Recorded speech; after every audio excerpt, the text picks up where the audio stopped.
So నిన్న జైల్లో పిన్నెల్లిని కలిసిన తర్వాత జగన్మోహన్ రెడ్డి గారు బయటకు వచ్చి ఓ ప్రెస్‌తో మాట్లాడారు. మాట్లాడుతూ చంద్రబాబు నాయుడు గారికి గట్టి వార్నింగ్ అయితే ఇవ్వడం చూసాం.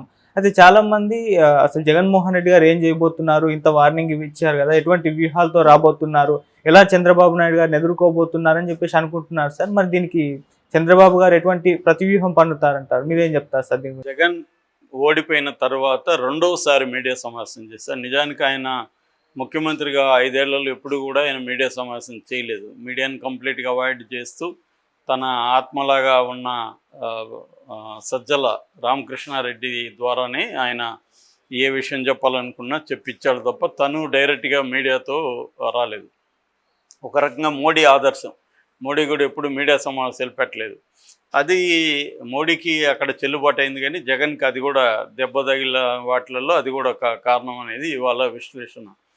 సో ఏదేమైనా ఓడిపోయిన రోజు ఆయన వచ్చి ప్రెస్ ముందు కన్నీళ్లు పెట్టుకున్నట్టుగా మాట్లాడాడు. నేను ఎందుకు ఓడిపోయాను, నా వాళ్ళ ఓట్లు ఏమైనా వీళ్ళ ఓట్లు ఏమైనా ఇవన్నీ ఆవేదన తెలియజేశాడు. దాని తర్వాత ఆయన ఇప్పటివరకు మీడియా సమావేశం పెట్టలేదు. ఇప్పుడు నెల్లూరులో పిన్నెల్లి రామకృష్ణారెడ్డి నెల్లూరు సెంట్రల్ జైల్లో ఉన్నాడు. ఆయన్ని పరామర్శించడానికి నిన్న జగన్ వెళ్ళాడు. ఇప్పటి వరకు జగన్ బెంగళూరు భవనంలో ఉన్నాడు. అక్కడంతా సమీక్షా సమావేశాలు నిర్వహించడం అవన్నీ చేసి మళ్ళీ ఇప్పుడు జనంలోకి బయలుదేరుతున్నట్టుగా మనకు అర్థమవుతుంది. సో ఇప్పుడు నిన్న జగన్ ఏమేమి మాట్లాడాడు అని చూస్తే ప్రధానంగా ఒక రకంగా చంద్రబాబుకు వార్నింగ్ ఇచ్చినట్టుగా అనుకోవచ్చు. ఎందుకంటే నువ్వు ఏ విత్తు నాటితే అదే చెట్టు వస్తుంది అనేది కూడా చంద్రబాబుకు చెప్పాడు. అంటే నువ్వు హేట్ని వైలెన్స్ని నాటితే నీకు రివర్స్గా అదే వస్తుంది. సో నీకు మంచి అవకాశం ఇచ్చారు, దాన్ని ఉపయోగించి మంచి గవర్నెన్స్ చెయ్యి. అంతేగాని నువ్వు నువ్వు పాలిటిక్స్లోనూ నేను పాలిటిక్స్లోనూ రాజకీయాలు మాత్రమే చేయాలి ఇద్దరం. ఇట్లా ప్రతీకారం ప్రజల మీద లేకపోతే మా కేడర్ మీద మీరు ప్రతీకార చర్యలు పూనుకుంటున్నారు. చాలామంది ఎమ్మెల్యేలు జేసీబీలను తీసుకొచ్చి ప్రత్యర్థుల ఇళ్ళు కూలగొడుతున్నారు, మా ఆఫీసులు కూలగొడుతున్నారు, వైఎస్ఆర్ విగ్రహాలు కూలగొడుతున్నారు, ఓట్లు వేయలేదని చాలా చోట్ల ప్రజల మీద ముఖ్యంగా ఎస్సీ ఎస్టీల మీద దాడులు చేస్తున్నారు. ఇవన్నీ నన్ను ఆయన చెప్పారు. అట్లాగే పిన్నెల్లి తను అమాయకుడు, యాక్చువల్గా అక్కడ రిగ్గింగ్ జరిగింది. ఆ రిగ్గింగ్ జరగడం వల్లే ఆయన రిగ్గింగ్ నివారించడానికి వెళ్ళాడు. ఆ కోపంలో ఆయన చేశాడు తప్ప పిన్నెల్లి నిజంగా అంత దుర్మార్గుడైతే 4 సార్లు ఎమ్మెల్యేగా ప్రజలు ఎన్నుకునే వాళ్ళ ఆయన్ని అనేది ఒకటి ప్రశ్నించాడు. రెండోది మే 14న జరిగితే 23 వరకు కేసు పెట్టలేదంటే అర్థం ఏంటి? సో అన్ని రోజులు ఏం చేస్తున్నారు? అట్లాగే కారంపూడిలో సిఐ నారాయణ స్వామి మీద హత్యా ప్రయత్నం అనేది కావాలనే పెట్టారు. అక్కడ దళితుల మీద దాడులు జరిగితే ఈయన డిఎస్పీ పర్మిషన్ తీసుకొని వాళ్ళని పరామర్శించడానికి వెళ్ళాడు. అసలు నారాయణ స్వామి ఆయన ఎదురుపడింది లేదు, చూసింది కూడా లేదు. అందుకని 10 రోజుల తర్వాత నారాయణ స్వామి మీద దాడి చేసినట్టు కావాలని కేసు ఇరికించారు. ఈ విషయాలన్నీ కూడా జగన్ చెప్పాడు. ఇందులో కొంత వాస్తవం ఉందని గతంలో కూడా చెప్పాను. క్లియర్గా ఏంటంటే హత్య వాళ్ళు ఎందుకు అది పెట్టారంటే అంతకుముందు కోర్టులో పిన్నెల్లి తరపున ఏం వాదనలు వినిపించారంటే 7 ఏళ్ళకు పైన శిక్ష పడే చట్టాలేవి సెక్షన్లేవి లేదు కాబట్టి ఈయన అరెస్ట్ చేయకూడదు అనేది పెట్టారు. గతంలో చంద్రబాబు విషయంలో కూడా కోర్టు అదే చెప్పింది. చంద్రబాబుకు సంబంధించి తెలుగుదేశం వాళ్ళకి సంబంధించి కూడా కోర్టు ఏం చెప్పింది, 7 ఏళ్ళకు లోపల పడే సెక్షన్లు ఉంటే మీరు అరెస్ట్ చేయొద్దని పోలీసులకు చెప్పింది. అదే విషయాన్ని వీళ్ళు చెప్పారు. సో పిన్నెల్లిని అరెస్ట్ చేయలేము అని చెప్పి వాళ్ళు ఏం చేశారంటే 2 అటెంప్ట్ మర్డర్ కేసులు పెట్టారు. ఒకటేమో బూతు దగ్గర తెలుగుదేశం ఏజెంట్ని మీద హత్యా ప్రయత్నం, రెండోది సిఏ మీద హత్యా ప్రయత్నం. ఈ 2 తర్వాత ఇప్పుడు హత్యా ప్రయత్నం జరిగినప్పుడు కేసు పెడతారు, కానీ ఎవరైనా 10 రోజుల తర్వాత తీరిగ్గా పోయి పెట్టరు కదా. కాబట్టి క్లియర్గా అది అర్థమవుతుంది. ఎందుకంటే కోర్టులో ఈ 8 ఏళ్ళ 7 ఏళ్ళ వ్యవహారం ఉంది కాబట్టి దాన్ని బ్రేక్ చేయడం కోసం హత్యాయత్నం కేసు పెడితే ఈయన అరెస్ట్ చేయొచ్చు, ఈయన్ని బెయిల్ రాకుండా చూసుకోవచ్చు అనేది తెలుగుదేశం వాళ్ళ ప్లాను. అది నిన్న జగన్ ఎత్తి చూపించాడు. సో మామూలుగా ఇప్పుడు చంద్రబాబు మీద కూడా వైసీపీ కూడా అదే ప్లానే కదా. గతంలో ఆయన మీద ఎందుకు వేరే సెక్షన్లు పెట్టాయంటే 8 ఏళ్ళు పైన ఉంటే ఆయన అరెస్ట్ చేయొచ్చు అనేది తెలివిగా వాళ్ళు కూడా అప్పుడు పెట్టారు. సో 409 అనుకుంటా ఆ సెక్షన్ పెట్టారు. సో అందుకని ఆ, ఏ పొలిటికల్ పార్టీ ఉన్నా ఇవన్నీ చూసుకొని కోర్టుల్ని న్యాయ వ్యవస్థని ఎలా మనం మ్యానిపులేట్ చేయాలి అనేది ప్రతి ఒక్కరూ ఆలోచిస్తారు. అధికారంలో ఎవడున్నా ఇవన్నీ ఆలోచించి చేస్తారు. ఇప్పుడు ఇంతకుముందు జగన్ వంతు అయితే ఇప్పుడు చంద్రబాబు వంతు, అంతే తేడా. గతంలో జగన్ అదే పని చేశాడు, ఇప్పుడు చంద్రబాబు అదే పని చేస్తున్నాడు. సో పెన్నెల్లిని వాళ్ళు అరెస్ట్ చేయాలి, జైల్లో పెట్టాలని డిసైడ్ అయ్యారు. దానికి సంబంధించి ఏ సెక్షన్లో ఫస్ట్లో పెట్టలేదు వాళ్ళు.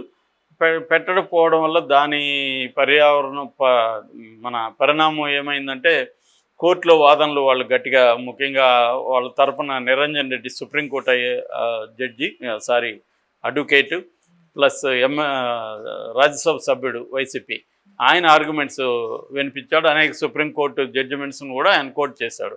సో దాన్ని బ్రేక్ చేయాలంటే వీళ్ళు ఏం చేయాలి, 7 ఏళ్ళు దాటి 8 ఏళ్ళ వరకు శిక్ష పడే కేసులను పెట్టాలి.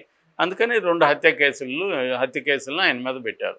సో క్లియర్గా వీళ్ళ స్ట్రాటజీ పిన్నెల్లిని జైల్లో ఎక్కువ కాలం ఉంచాలి. సో ఇది ఈ గేమ్. దీన్ని ఇప్పుడు జగన్ ఎలా ఎదుర్కొంటాడు అనేది చూసుకున్నప్పుడు జగన్ ఒకటేమో 2 స్ట్రాటజీల్లో జగన్ వెళ్ళదలుచుకున్నాడు జనంలోకి. ఒకటి, కొంత అగ్రెసివ్గా చంద్రబాబు మీద అటాక్స్ చేయడం.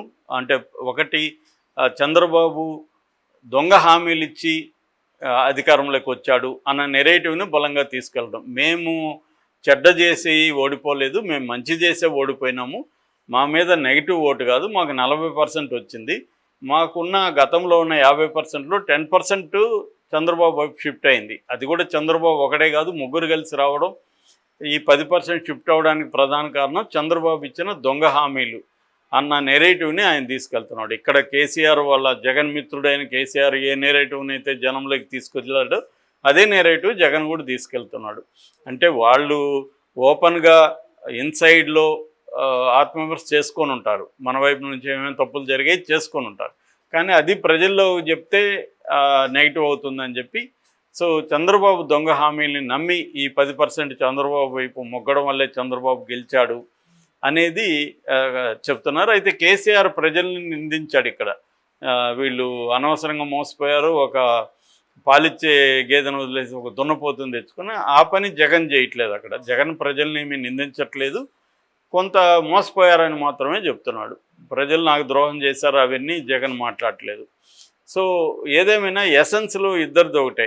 అంటే మీరు దొంగ హామీలని నమ్మారు, నేను ఇచ్చిన నా నిజాయితీని మీరు నమ్మలేదు అన్న వర్షన్ అయితే జగన్ చెప్తున్నాడు. సో ఒకటి, ఈ ప్రభుత్వాన్ని 6 నెలలు టైం ఇద్దాం అనుకున్నారు, కానీ అది నిన్నటితో స్టార్ట్ అయిపోయింది. ఆల్రెడీ అమ్మఒడి దానికి సంబంధించి పథకం పేరు కూడా మారింది. సో తల్లికి వందనం అనే పేరుతో డబ్బులు ఇస్తున్నారు. ఎంతమంది పిల్లలు ఉంటే అంతమందికి 20,000 ఇస్తూ ఉన్నారు. ఇప్పటి వరకు స్కూళ్ళన్నీ ఓపెన్ అయిపోయినా కూడా ఇవ్వలేదు అనేది జగన్ విమర్శన స్టార్ట్ చేశాడు. అంటే వీళ్ళ పథకాలు ఏవేవి అమలు చేయలేదో వాటి మీద పోరాటం ఒకటి. రెండోది, తెలుగుదేశం వాళ్ళు దాడులు కావచ్చు లేకపోతే అరాచకాలు కావచ్చు చేస్తుంటే దాని మీద పోరాటం, అట్లాగే కేసులు పెట్టి వేధిస్తుంటాయి దాని మీద పోరాటం 2.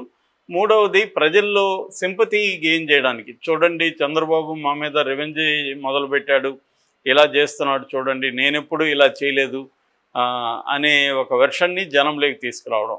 నేను ఈ 5 ఏళ్లలో మంచి చేశాను తప్ప నేను ఎప్పుడు చెడ్డ చేయలేదు, కానీ చంద్రబాబు చూడండి ఏం చేస్తున్నాడో అన్న దీన్ని జనంలోకి తీసుకెళ్ళి చేయడం.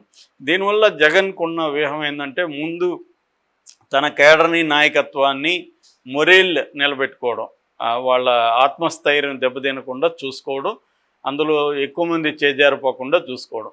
అంటే జగన్ అరెస్ట్ అయినా కూడా చూడు, నెల్లూరుకి ఎంత ఒక హెలికాప్టర్ పెట్టుకొని నెల్లూరు జైలు వరకు వచ్చి చూశాడు అంటే జగన్ ఎవరిని వదులుకోడు, అండగా నిలబడతాడు అనేది చూసుకోవడం.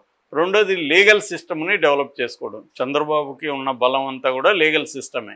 సో అలాగా జగన్ కూడా ఇప్పుడు లీగల్ సిస్టమ్ని బలపరుచుకోవడం, వాళ్ళ లీగల్ సెల్కి డబ్బులు కేటాయించడం, అదే పని ఇక్కడ కేసీఆర్ కూడా చేశాడు. దాదాపు 10 కోట్లు లీగల్ సెల్కి కేసీఆర్ కూడా ఖర్చు పెడుతున్నాడు. అక్కడ కూడా జగన్ కూడా దానికి ఫండ్స్ కేటాయించడం,